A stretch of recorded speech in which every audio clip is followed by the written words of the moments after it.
everybody. Devin from Let's Head Out here. Today we are in Mountain City, Georgia, which is close to Clayton, Georgia, at the Foxfire Museum.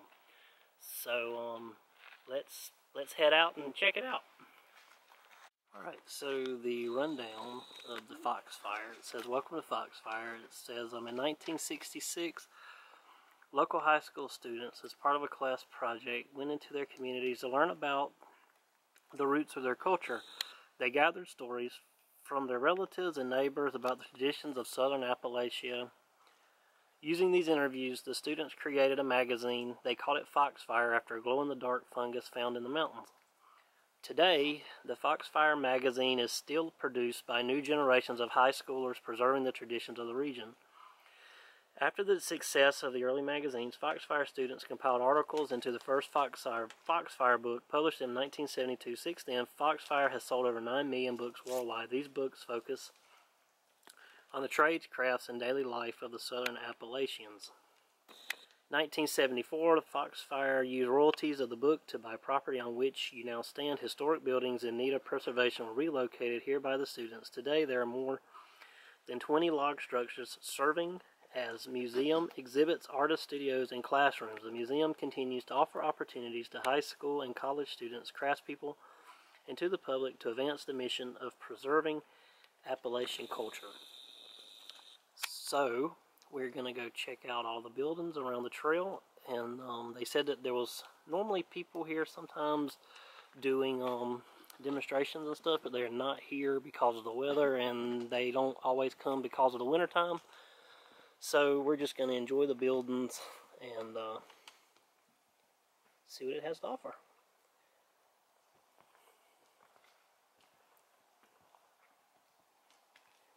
If you want to read these, I guess you can pause the video and check them out if you want to.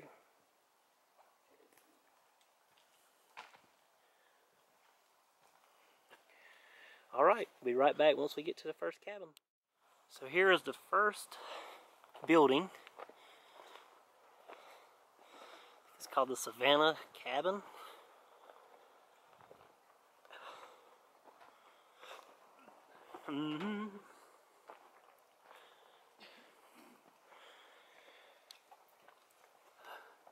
Says many of the log buildings here have been adapted for artifact storage, archive, staff residences, guest housing, and meeting space for teachers attending workshops. So I guess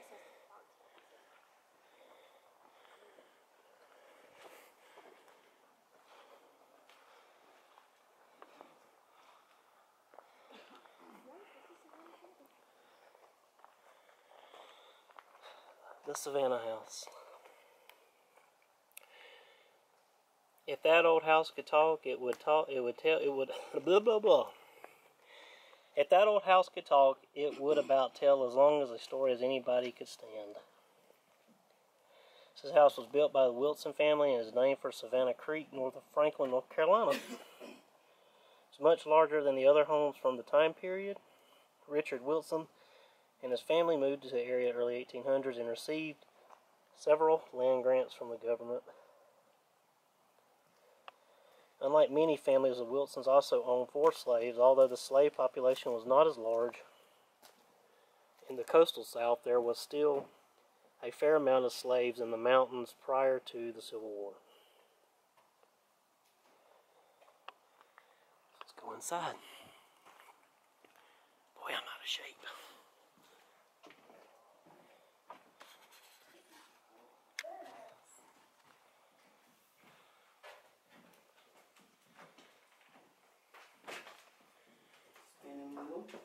Weaving loom. Yes. Over here. Spinning loom.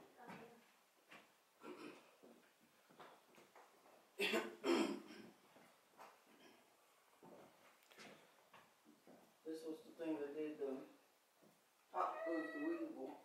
They roll it. They got ready to pop.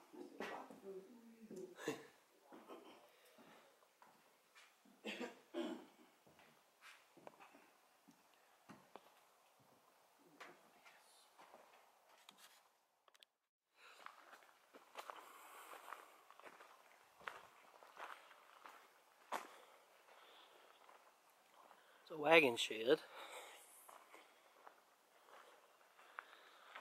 Oh, there's actually a wagon. That's awesome. There's a write-up of the Cherokee Indians.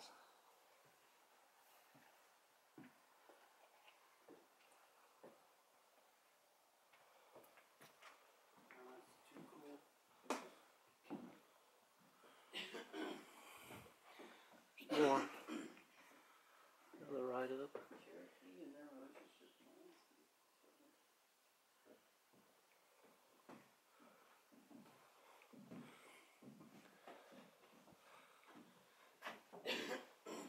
This is a write-up of the 4,000 Native Americans during the Cherokee removal. The list contains the names and ages and relationships of around 500 individuals. Here's a sign that talks about them building the museum, building the buildings. It says, with royalties in hand from the global success of the Foxfire book, Foxfire students decided to purchase an old orchard in Mountain City, Georgia. Ari Carpenter told the students about a dilapidated building near her home in Otto, North Carolina that used to be a mill. The Foxfire purchased the building, relocated it to Mountain City property, and restored it in 1974. This was the first of over 25 historic structures moved to the museum campus.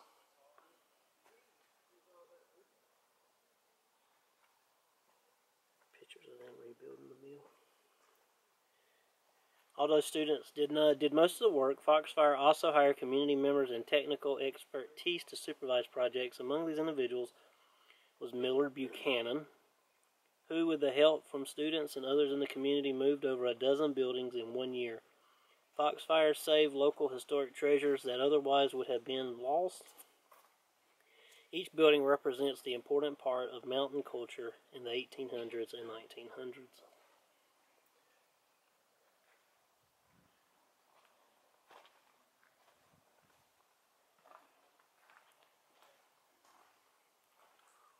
Morehouse.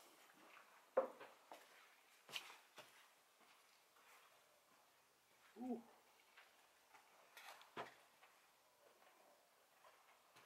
Can't really read that good. It is.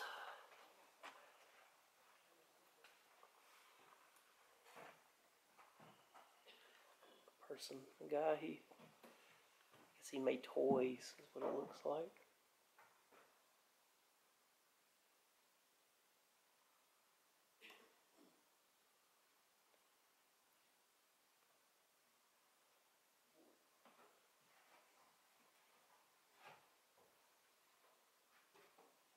It's an awesome dollhouse.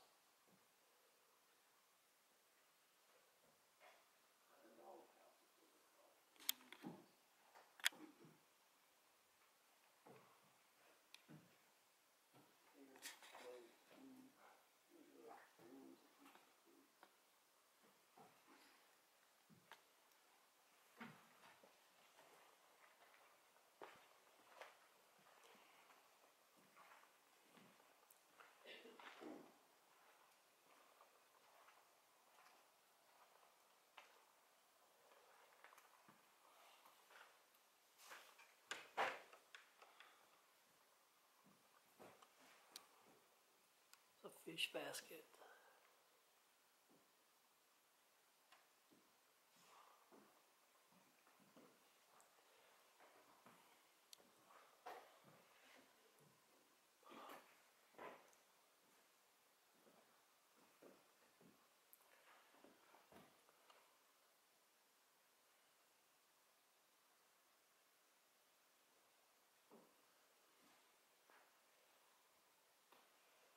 It's a chicken waterer.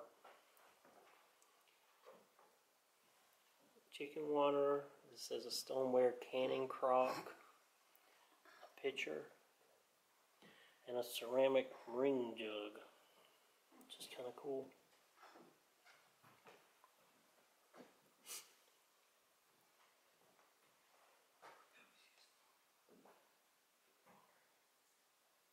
Cherokee pottery shards.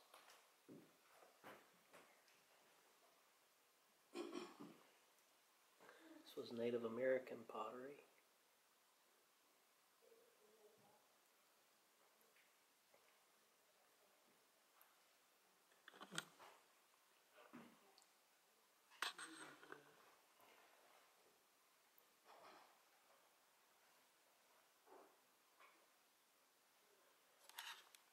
Two-faced devil jug. So you flip it upside down, it's like the same face on the bottom as it is on the top.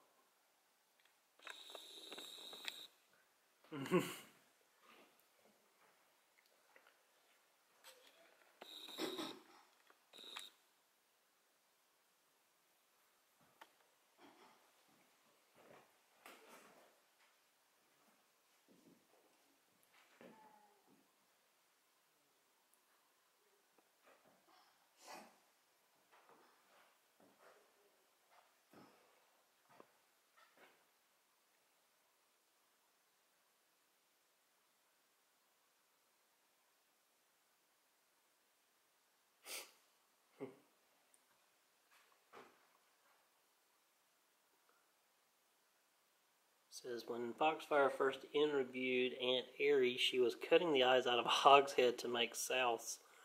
That same scene was replicated on Broadway and on screen by actress Jessica Tandy in the Foxfire play. For that scene, Foxfire students gave Jessica the very knife Airy used, a knife made by her husband Ulysses before he passed as a good luck present. That knife remained with Jessica for decades and was used in every performance until it was passed to playwright Susan Cooper after her death. In 2018, Airy's knife came home to Foxfire. So that's the knife. Pretty cool. So it was on Broadway.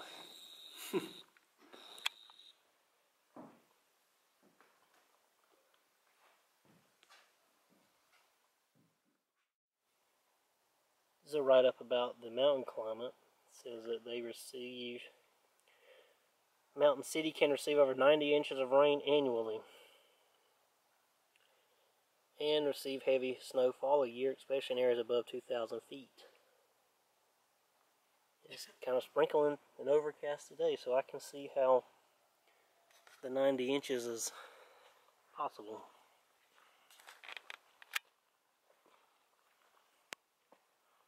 Mule barn.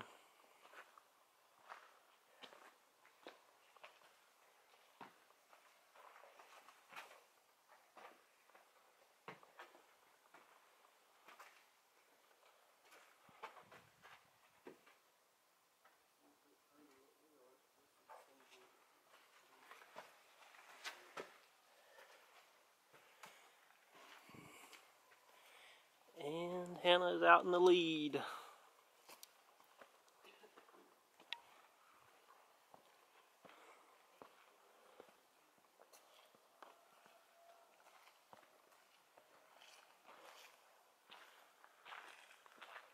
Alright, I'll be back on our next cabin.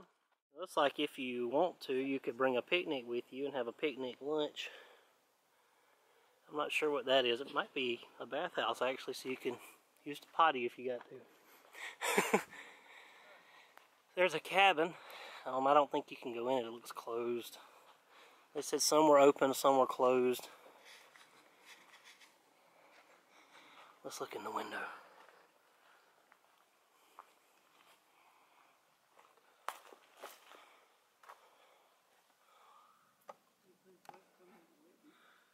It's like some kind of music.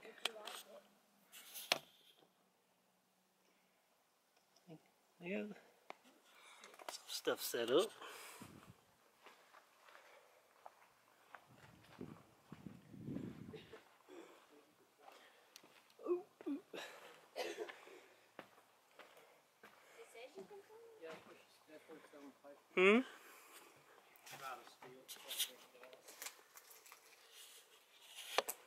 And there it is, it's set up. It's got some musical instruments on the wall, like some violin and possibly some kind of banjo or dulcimer type. There's dulcimers on the table. Whoever was here was musically inclined.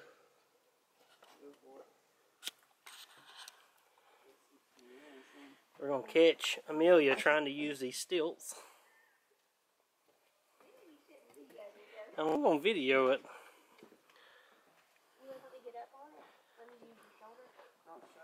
Oh yes. Got it? With Mom's help, can she do it? Drum roll, please. Devin, don't video. I can't do it when you're videoing me. No, I'm not deleting that. Okay, so she was not able to walk on the stilts, but we got good footage of her falling off. So the next place is this church up here at the top. So just as soon as we get there, I'll restart. Here we go.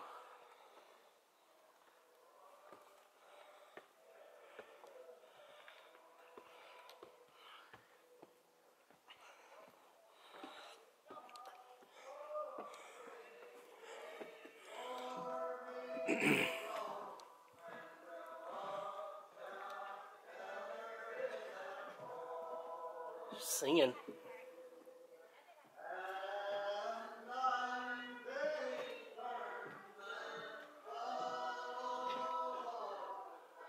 Sweet sound of mountain music.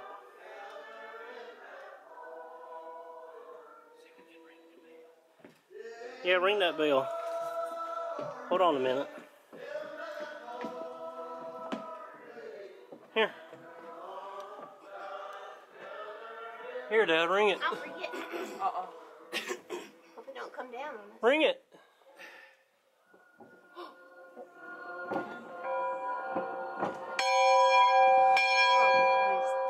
It says don't touch it. It says don't touch artifacts. This ain't an artifact. She said to ring the bell. It says Oh. his own coffin. Ooh.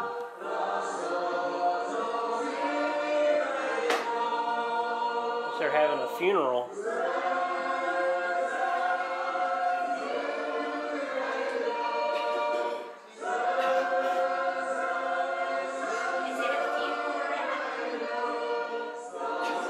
Check out this old organ.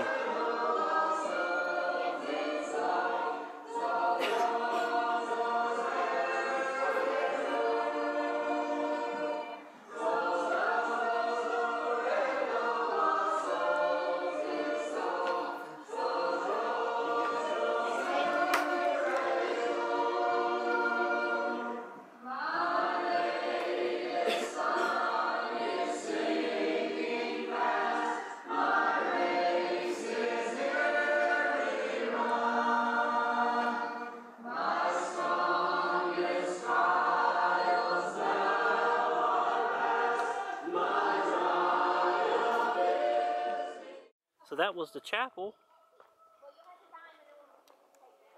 We are headed, oh my gosh, it's pretty. We're headed to the next place. We are at the Gristmill Root Cellar.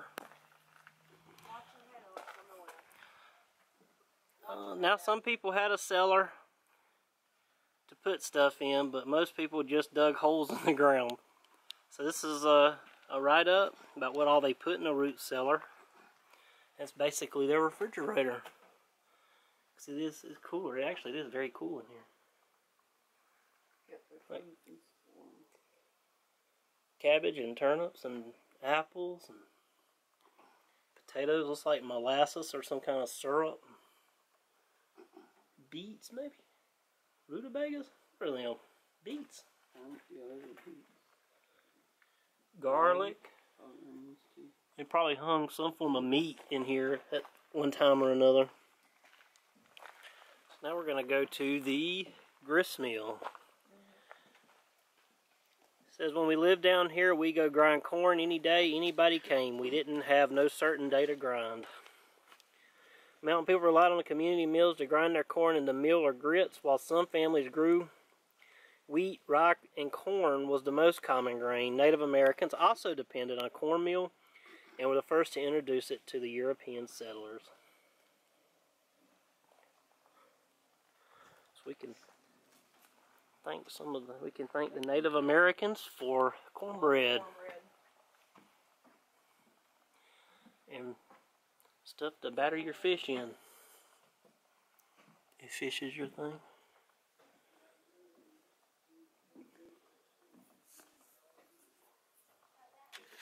Ooh, got a little close. Sorry. Alright, I think we're going to walk up the steps. I don't know if you're supposed to or not, but I'm going to step up here. I'm not going to go all the way up because I can see everything.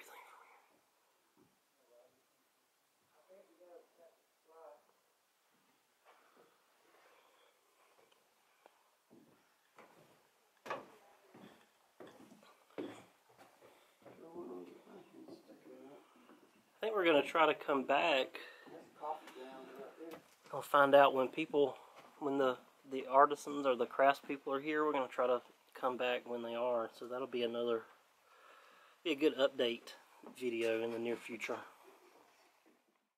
We are at the Smokehouse. Check out that ham in the window.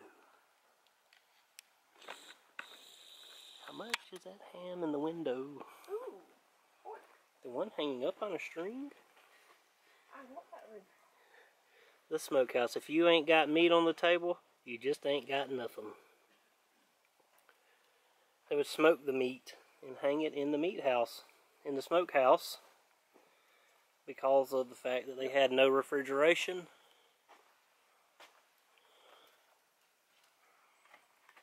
So they got ham, sausage. I guess they wrap their sausage in corn husk. Ooh, this is corn. I thought it might have been a tamale at first, but I think it's sausage. Actually makes me hungry. What time is it? It's 1:16. 1:14. 1:16. You sleepy? You're rubbing your eyes. No, I'm sleepy. I'm just... And they have a Foxfire archive, which is closed up for the day. I guess it's an archive building, which I guess when they're open fully, they would have people there talking about the book and the magazines, and maybe they have some of the original letters and stuff that the kids all brought to make to do the magazines with and stuff. It says the Carnesville House was built in Carnesville, Georgia in the early 1850s by William T. Milliken. When the war between the states broke out, Colonel Milliken organized the Tugelo Blues, a company of Confederate volunteers in Franklin County, Georgia. This building serves as Foxfire's archive housing for over 30 years of student interviews and photographs. The Foxfire Archive is one of the most extensive primary source documentations of the Southern Appalachian people, heritage, and way of life. It is used by students and researchers from high schools, colleges, and other organizations. The next place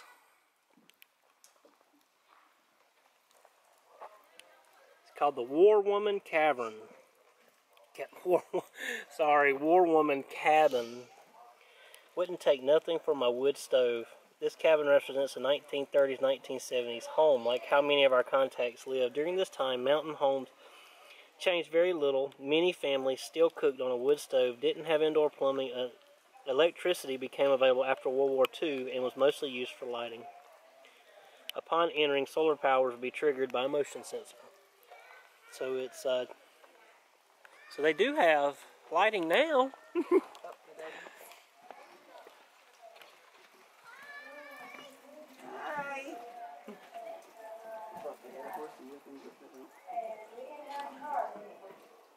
So Robert and I walked from Tiger to 1 mile east of Clayton. That was kind of a nursing home, on the back of the nursing home. And we walked out there on, it was on the, let's see, the 7th of May. I forgot the date. But anyway, we walked from Tiger to Clayton. And I was right out to Mr. Cannon's. And Mr. Cannon hollered before we got there. And said, listen, kids, says we're in war. So we listened to an old battery radio. They didn't have electricity. in it. And so Small weaving one. Didn't do it on the news. And we heard it was a war. And well, Robert didn't have to go to war. He was turned down. But most of my family had to go to war. My brother-in-law had to go. My brothers, I don't think they had to go. We are at the Moffat Barn. Well, it's Moffat, not muffins.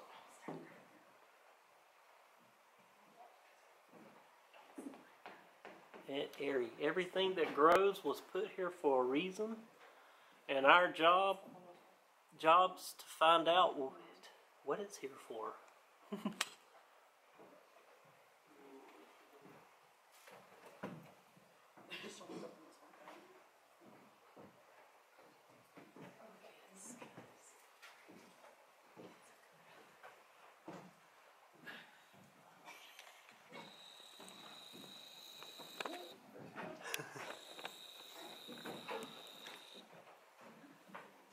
Says, what are some of the lessons you learned from your grandpas or elders? One that stands out to me is, ain't no time like a good time.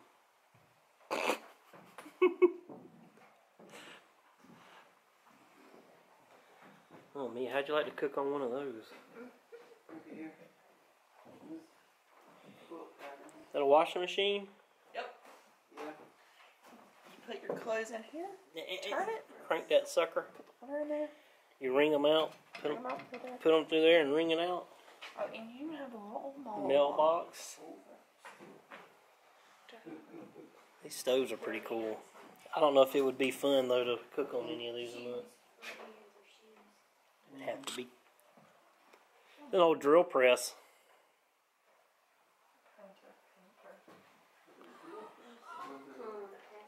Looks like a drill press to me. Yeah. There's a light or something. I guess they have it plugged off. Maybe it's just a work light. Maybe it's like a bench light or something. I don't know. It's neat, whatever it is. Meat rack.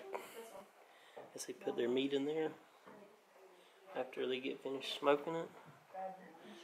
And here he is, a good old Southern moonshine still.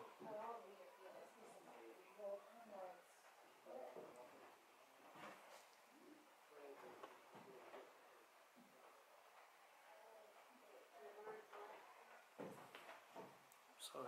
Watch you still. About ran my mom over. And that was the Foxfire Museum. I hope y'all enjoyed this video. If you liked it, please like and subscribe to our channel. We also now have a Spreadshirt shop, which I'm gonna put the link in the description box. We have hats, and there's some shirts on there, and all kinds of merch. Also, if you would like to support what we do to kind of help pay for some of the tickets and stuff like that, we now have a Patreon page. I think it's just $5 a month. I guess that's everything. And thank you for watching. And shout out to Cecil, my good friend, my first Patreon supporter. I appreciate it. And thank you to everybody that watches our videos and all of you that subscribe. So thank you, and have a blessed day. And till next time, let's head out together.